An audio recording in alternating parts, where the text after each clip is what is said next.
अस्सलाम वालेकुम students, this is Haider. वेलकम करते हैं आपको अपने YouTube channel computer test online में। जैसा कि आपको मालूम है कि यहाँ पर हमने अपने चैनल पर आप लोगों की आसानी के लिए CSS PMS FPSC PPSC तहसीलदार नायब तहसीलदार जितनी भी जॉब्स हैं जिनमें इंग्लिश का कुछ मटेरियल, यकीनन अब आपको पता है कि इंग्लिश आपके लिए ज़रूरत बन चुकी है। तहसीलदार का तो बाकायदा 100 नंबर का पेपर होने वाला है और वहाँ पर ईडियम और वोकैब बड़ा इंपॉर्टेंट सेक्शन है। 10-15 नंबर के वहाँ पर ये आने वाले हैं। तो आज हमारा लेक्चर नंबर 2 है। लेक्चर नंबर 1 भी आप डिस्क्रिप्शन में जाकर लिंक को देखें और वहाँ से आप सुन सकते हैं। मज़ा आने वाला है यहाँ पर। आपको वोकैब भी साथ साथ कराई जाएगी, सेंटेंस करेक्शन भी यहाँ पर इंशाल्लाह कराएंगे और ईडियम्स भी आपको कराए जाएंगे। डेली बेसिस पर वीडियोज़ इंशाल्लाह यहाँ पर शेयर होंगी। शुरू करते हैं जी। ईडियम नंबर 16 है आज हमारा। 15 हम पहले कर चुके हैं। ईडियम नंबर 16 हमारे पास है to back someone up. To back someone up, किसी की ढारस या किसी की ताकत बनना। इंग्लिश में आप कह सकते हैं टू सपोर्ट हिम और हर, यानी किसी को भी जब आप सपोर्ट करते हैं तो आप उसको बैक कर रहे होते हैं। मतलब यह कहने का यह कि आपका कोई दोस्त है, वो नाकाम हो गया, उसको कोई सदमा पहुंचा और आप जाकर उसकी कमर पर हाथ मारते हैं कि यार कोई बात नहीं है, हिम्मत पकड़ ज़रा, तो आप उसकी ताकत बन रहे हो वहाँ पर जाकर, तो आप उसको बैक कर रहे हो। वैसे भी बैकअप का मतलब सहारा देना होता है। ये बड़ा कॉमन ईडियम है, आपको आना चाहिए। ईडियम नंबर 17 है बैक टॉक। बैक टॉक का मतलब होता है हतक आमेज़ गुफ्तगू करना।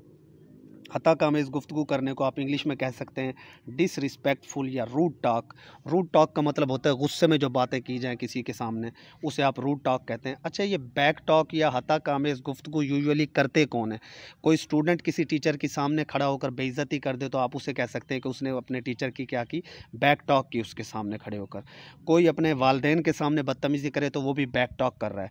या फिर एक सबऑर्डिनेट है जो अपने बॉस के सामने बदतमीज़ी करे तो वो भी क्या कर रहा है, बैक टॉक कर रहा है। सबऑर्डिनेट होता है कोई भी मातहत जो अब किसी भी ऑफिस में अपने अफसर के सामने बदतमीज़ी करे, सबऑर्डिनेट मातहत को कहते हैं। अब बैक टॉक और बैक बाइटिंग में थोड़ा सा फ़र्क है, इनको आप मिक्स अप ना कीजिएगा। बैक बाइटिंग में आप गीबत करते हैं जब बंदा आपके सामने ना हो और आप किसी की गैर मौजूदगी में उसकी बुराई करें तो उसे कहते हैं बैक बाइटिंग। लेकिन बैक टॉक, टॉक हमेशा ना आमने सामने होती है। टॉक में कम से कम ना दो लोग एक दूसरे की बात को सुन सकते हैं, तभी हम कहते हैं कि हम टॉक कर रहे हैं, बात कर रहे हैं। लेकिन बैक बाइटिंग में जिसकी आप बुराई कर रहे होते हैं वो आपकी बात को नहीं सुन रहा होता। तो बैक टॉक में आप किसी के सामने उसकी बेइज्जती करते हैं, ठीक है। तो थोड़ा सा ध्यान रखिएगा, बैक बाइटिंग और बैक टॉक को मिक्स नहीं करना। बैक टॉक का मतलब है किसी के सामने उसकी हतक करना, बेइज्जती करना। नेक्स्ट चलते हैं जनाब ईडियम नंबर 18 की तरफ। ईडियम नंबर 18 हमारे पास है बैक टू स्क्वायर वन। तमाम तरीक़ेकार फिर से शुरू करना। इंग्लिश में आप कह सकते हैं starting the process all over again usually after a failed attempt.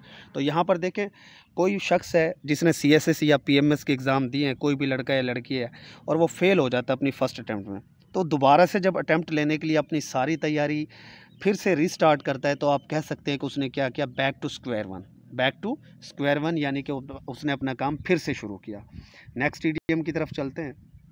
Idiom number 19 आपके पास है, बड़ा मशहूर ईडियम और बड़ा इंपॉर्टेंट ईडियम, बैड ब्लड। कई बार CSS PMS के एग्जाम्स में रिपीट हो चुका है, हो सकता है तहसीलदार में भी आ जाए। बैड ब्लड से मुराद है गम और गुस्से की कैफियत, या आप इसे दुश्मनी भी कह सकते हैं।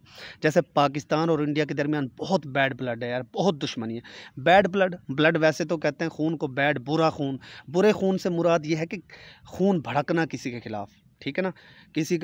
अगर किसी का खून करने का दिल करे ना तो बैड ब्लड होगा उसको, उसके खिलाफ। तो बैड ब्लड का मतलब है दुश्मनी। जैसे पाकिस्तान और इंडिया के दरमियान बहुत ज़्यादा बैड ब्लड है, तो यहाँ पर इसका इंग्लिश में जो आपके पास MCQs में ऑप्शन आ सकता है, bad and hostile feelings between 2 और मोर पीपल और ग्रुप्स। यानी दो या दो से ज़्यादा लोगों के दरमियान या कोई भी दो ग्रुप्स हैं उनके दरमियान अगर दुश्मनी वाले एहसासात हैं, लड़ाई झगड़ा है, तो वहाँ पर बहुत ज़्यादा क्या है, बैड ब्लड है। हॉस्टाइल का मतलब होता है मुखालिफ। अब हॉस्टाइल का मतलब मुखालिफ कुछ बच्चे याद नहीं कर पाते कि सर हो सकता है, वैसे तो बड़ा कॉमन वर्ड है।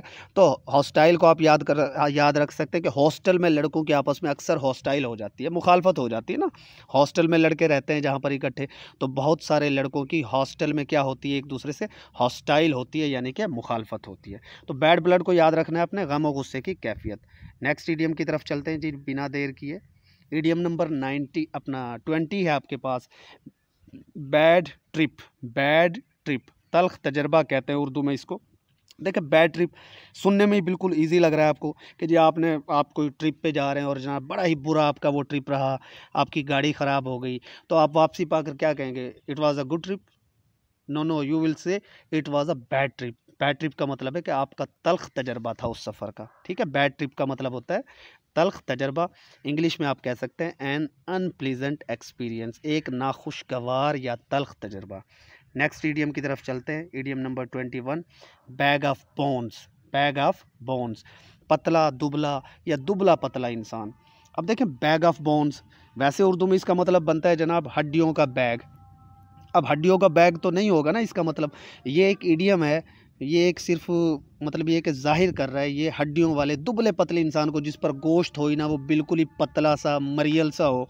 तो आप कहते नहीं यार हड्डियों का ढांचा है तू तो यार बैग ऑफ बोन्स है यार, तू कुछ खा लिया कर बच्चे, कुछ खा लिया कर, तू तो बैग ऑफ बोन्स बना जा रहा है। तो बैग ऑफ बोन्स कौन होगा? दुबला पतला इंसान। और इंग्लिश में आप कह सकते हैं अ वेरी स्किनी पर्सन। तो यहाँ पर ये एक और वोकैब का वर्ड आपके पास आ गया, स्किनी। स्किनी पर्सन उसे कहते हैं जो बहुत ही दुबला पतला हो। तो स्किनी को याद रखिएगा, दुबला पतला मरियल, हड्डियों का ढांचा जो इंसान, उसे आप स्किनी कहते हैं। नेक्स्ट ईडियम की तरफ चलते हैं। ईडियम नंबर 22 है बैग ऑफ ट्रिक्स। किसी सूरत हाल से निमटने के लिए कार आमद हथियार। अब कोई शख्स है ना कि यार वो बड़ा सियाना है, उसके पास हर मसले को हल करने का उसके पास सल्यूशन है, उसके पास ट्रिक्स है, तो आप कहते हैं यार उसके पास ना भाई बैग ऑफ ट्रिक्स है। कोई भी मसला उसके सामने रख दो, उसके पास तो बैग ऑफ ट्रिक्स है, वो अपना बैग खोलेगा, उसमें से ट्रिक निकालेगा और मसले को हल कर देगा। तो बैग ऑफ ट्रिक्स का मतलब होता है आपकी तदबीरों का बैग, ठीक है ना। कि आप किसी भी मसले को सॉल्व करने के लिए अगर आपके पास सॉल्यूशंस हैं तो आप कहते हैं कि यार मेरे पास बैग ऑफ ट्रिक्स है, it's not a big problem, ठीक है ना। तो यहाँ पर आप इसको इंग्लिश में कह सकते हैं useful tools to help a situation या to solve a situation. Useful tools to solve a situation या टू हेल्प अ सिचुएशन, यानी किसी भी सिचुएशन में किसी की हेल्प करना के लिए आपके पास अगर कारआमद हथियार हैं, आपके पास कारआमद सॉल्यूशंस हैं, ठीक है ना, तो उसको आप कहते हैं bag of tricks. Idiom number 23 की तरफ चलते हैं, बैग्स अंडर वंस आइज़। अच्छा, ये हमने ए से शुरू किया और ए टू जेड इंशाल्लाह आपको ये हमने कराने टॉप 500 जो भी मोस्ट इंपॉर्टेंट आपके CSS-PMS में होने वाले हैं। CGL और SSC वाले भी इसको ध्यान से सुने। बैग अंडर वंस आइज़, आँखों के नीचे हल्के हो जाना। देखें बैग अंडर वंस आइज़, यार देखो पुराने ज़मानों में ना बैग ज़्यादातर काले रंग के ही होते थे, ये अब आ गए हैं लाल पीले हरे। पहले नहीं होते थे बैग्स, पहले बैग ज़्यादातर काले रंग के ही होते थे, सियाह। तो आँखों के गिर्द ये जो सियाह हल्के पड़ जाते हैं ना, तो इनको कहते हैं बैग्स अंडर वंस आइज़। अब आपको कोई बंदा नज़र आए ना जिसकी आँखों के गिर्द हल्के हो, तो उससे उससे आपने ये कहना है यार तू तो ना थोड़ा सा ख्याल कर, खा पी, अपनी सेहत ठीक कर। मुझे फील हो रहा है कि बैग्स अंडर आइज़ हैं तेरे। बैग्स अंडर आइज़ का मतलब है कि उसकी आँखों के नीचे हल्के हैं।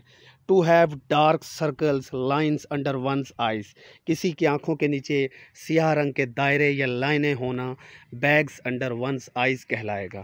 नेक्स्ट ईडियम की तरफ चलते हैं। आई होप सो कि ये आपको समझ आ गया होगा, साथ साथ इनको याद करते जाना है और स्क्रीनशॉट बेशक आप बनाते जाइएगा, लेकिन नेक्स्ट हमने ये भी इंशाल्लाह कोशिश करनी है कि आपको PDF भी साथ साथ मुहैया किया जाए। Idiom number 24, bail someone out. Bail someone out, मुश्किल हालात से निकलने में किसी की मदद करना। बेल समवन आउट का मतलब होता है मुश्किल हालात से निकलने में किसी की मदद करना, to help someone out of a difficult situation. देखें बेल अमूमन ना ज़मानत को भी कहते हैं। अगर कोई आपका दोस्त है, अल्लाह ना करे वो किसी मतलब उसने कोई जुर्म भी ना किया हो और उसको पुलिस जो है जेल में डाल देते, तो क्या आप उसकी बेल कराओगे कि नहीं कराओगे?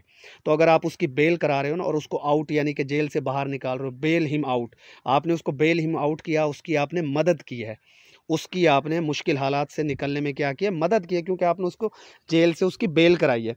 तो बेल समवन आउट का मतलब होता है किसी की मदद करना, मुश्किल हालात से निमटने में किसी की भी मदद करना। To bail someone out, to help someone out of a difficult situation. ठीक है, ईजी हो गया ना। नेक्स्ट चलते हैं जी। ईडियम नंबर 25, ये भी बहुत इंपॉर्टेंट ईडियम है, कई बार ये पास्ट पेपर्स में आ चुका है और इस बार भी इसके चांसेस हैं, हो सकता है आ जाए। Bakers dozen. बेकर्स डजन एक मुहावरा जो कि 13 बच्चों के लिए इस्तेमाल होता है, यानी कि 13। देखो भाई, वैसे तो डज़न में होते हैं 12, डज़न में होते हैं 12, ठीक है। अब बेकर कौन होता है? बेकर अमूमन वो होता है जो बेकरी पे काम करता है, बेकर जो अंडे और आमलेट की चीज़ें बनाते हैं, जो डबल रोटी और ये सारी चीज़ें बनाते हैं। तो भाई अगर आप बेकरी पे जाते हो, एक बेकर है, और भाई बेकर तो अपने लिए 12 अंडों का क्रेट नहीं होगा, उसका दर्जन 13 का होगा। वो कहेगा भाई मुझे 1 अंडा फालतू चाहिए, मुझे 1 डबल रोटी फालतू चाहिए, इतनी मेहनत जो की है मैंने। तो बेकर्स डजन, वो खुद काम कर रहा है ना, इसलिए वो 12 पे गुजारा नहीं करता, वो एक फालतू लेके 13 का दर्जन बनाता है अपने लिए। तो जहन में रखिएगा, बेकर्स डजन, बेकरी पर काम करने वाले बेकर का डजन 12 का नहीं होता, 13 का होता है। ठीक है ना, तो इसको जहन में रखिएगा, बड़ा इंपॉर्टेंट है ये। नेक्स्ट ईडियम की तरफ चलते हैं। Idiom number 26, balance the books, आमदन और खर्च में तवाज़ुन रखना। अब बैलेंस दी बुक्स का मतलब ये नहीं है कि किताबों को तवाज़ुन में रखना। बैलेंस दी बुक्स का मतलब है कि जितनी आपकी आमदन हो आप उतना ही खर्च करें। अब आप कमाते हो 10,000 और आप खर्चा करते हैं 20,000 का, तो आपने इम्बैलेंस कर दिया अपनी बुक्स को। पढ़े लिखे लोग ना बुक्स का वर्ड यूज़ करते हैं। ठीक है, बैलेंस दी बुक्स, आमदन और खर्च में तवाज़ुन रखना। इंग्लिश में आप कह सकते हैं to account for all spending and earning to make sure the accounts are in balance. यानी स्पेंडिंग और अर्निंग का आपने हिसाब किताब रखना है, इसे आप कहते हैं बैलेंस दी बुक्स। ठीक है, तो आमदन और खर्च में तवाज़ुन रखने का ईडियम बड़ा मशहूर है, ये भी इसको अच्छी तरह याद करना है आपने, balance the books. Next idiom की तरफ चलते हैं। ईडियम नंबर 27 है the ball in your court. The ball is in your court, किसी दूसरे को बारी देना। It is your turn to do something. आप कोई काम कर रहे हो, ठीक है, आप फ़र्ज़ करें कोई तकरीर कर रहे हैं, कहीं पर कोई खिताब कर रहे हैं और दूसरा बंदा वेट कर रहा है, तो आप जब उसको कहते हैं कि जी अब आपकी बारी, अब आप खिताब करेंगे, तो आप ये कहते हैं the ball is in your court, अब बॉल आपके कोर्ट में है। या फिर कोई मसला है और आपने अपना फ़ैसला उस पर सुना दिया कि यार मेरा फ़ैसला तो ये है कि इस शख्स ने जुर्म किया है, साथ कोई पंच दूसरा बैठा हो, तो आप उससे कहेंगे कि sir the ball is in your court, अब आप अपना फ़ैसला सुनाएं। ठीक है, तो किसी दूसरे को उसकी बारी देना, it is your turn to do something, ball is in your court. Next idiom की तरफ चलते हैं। बॉल ऑफ फायर, चुस्त तवाना लाइक और अहल शख्स। बॉल ऑफ फायर, आग की गेंद। अब आग की गेंद का मतलब ये तो नहीं है कि आग वाली गेंद ही भागी जा रही, आग की गेंद उस बंदे को कहते हैं जो बहुत ज़्यादा रैपिड हो, बड़ा चुस्त हो। Ball of fire used to describe an energetic capable person. Capable कहते हैं जो बासलाहियत बंदा हो। ठीक है जी, तो कैपेबल को भी आपने याद रखना है। बॉल ऑफ फायर चुस्त और तवाना शख्स को कहते हैं। Next idiom, idiom number 29, bank on something. Bank on something का मतलब होता है किसी चीज़ का गिनना, टू काउंट ऑन समथिंग, गिनती करना, सिंपल। ठीक है, और बैंक में चीज़ों की गिनती तो होती है, नोट गिने जाते हैं बैंक में। टू बैंक ऑन समथिंग का मतलब है किसी चीज़ की गिनती करना। सिंपल ईडियम था ये भी। अपने लास्ट वन ईडियम की तरफ चलते हैं, उसके बाद आपको बाय बाय करते हैं। बैंकर्स आवर्स, हर रोज़ चंद घंटे काम करना और जल्दी फारिग हो जाना। To work just a few hours each day और get out of work early, यानी जल्दी।